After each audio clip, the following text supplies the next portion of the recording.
Philippines के साहिली इलाके में शदीद जलजले के झटके महसूस किए गए, जिनकी शिद्दत रेक्टर स्केल पर 6.9 रिकॉर्ड की गई है।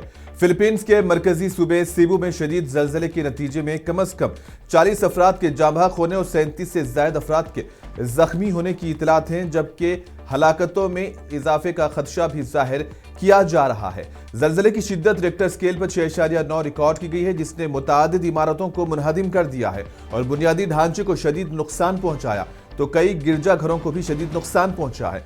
फिलिपाइन के institute of volcanology and seismology के मुताबिक जलजला मंगल की रात 10 बजे के करीब पेश आया, जो कि 32 लाख से ज्यादा आबादी का हामिल सूबा है। जलजले के बाद कई आफ्टर शॉक्स भी महसूस किए गए हैं। जलजले का मरकज जनूबी फिलिपाइन के साहिली इलाके में था और जेर जमीन गहराई तकरीबन 10 किलोमीटर थी। जलजले के झटकों के बाइस कई शहरों में इमारतें लर्जी और शहरी घरों और दफातर से बाहर निकल आए।